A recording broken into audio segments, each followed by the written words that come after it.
নমস্কার বন্ধু, আমি Malay Mukhopadhyay, confederation of state government এমপ্লয়িজের সাধারণ সম্পাদক। আমার পাশে বসা আমাদের সংগঠনের সভাপতি মাননীয় শ্যামল কুমার মিত্র মহাশয়। আগামী 8 তারিখে আবার মামলাটা আছে।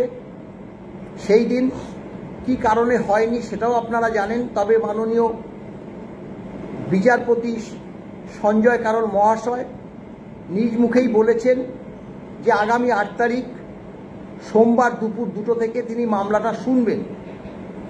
এই বার্তাটাই আমরা পেয়েছি। তার পরবর্তী কালে অর্থাৎ গতকাল একটা অর্ডার বেরিয়েছে সুপ্রিম কোর্ট থেকে। সেখানে পরিষ্কার বলা আছে যে 8 তারিখ 2টো থেকে মামলাটা মাননীয় সঞ্জয় কারোল এবং মাননীয় প্রশান্ত কুমার মিশ্রের বেঞ্চ শুনবে। তবে তা order of the honourable chief justice of India, অর্থাৎ ফাইল মাননীয় Sanjay Karol chief justice of India কাছে তিনি পাঠিয়েছেন। তিনি নির্দেশ দিলেই বোধ করি মামলাটা ওই দিন দুপুর 2টো থেকে শুনবে। এখন সেটা আমাদের নজর আছে, যদি দুপুর 2টো থেকে 8 তারিখ মামলাটা ওঠে তাহলে তো বাস্তব এটা যে মাননীয় চিফ জাস্টিস অফ ইন্ডিয়া মামলাটি শোনার জন্যই মাননীয় বিচারপতি সঞ্জয় কারোলকে নির্দেশ দিয়েছেন।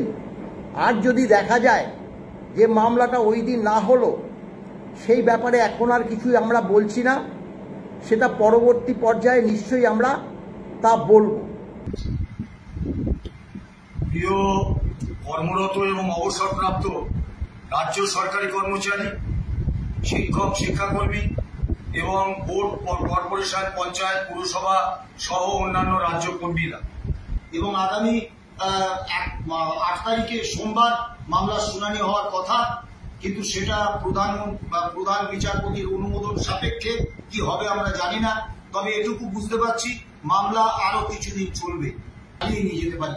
কারণ মামলাটা আমরা যা বুঝছি, সরকার পক্ষের আইনজীবী কপিল সিব্বাল তিনি 2 দিন বলবেন বলেছেন, আরো বাড়তে পারে।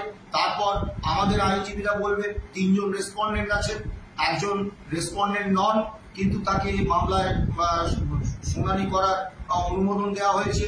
কাজী তাদের প্রত্যেকের আইনজীবীরা বলবেন দীর্ঘ সময় লাগবে, কাজী মামলাটা আরো বেশ কয়েকদিন চলবে। ভালো থাকবেন, সুস্থ থাকবেন। নমস্কার।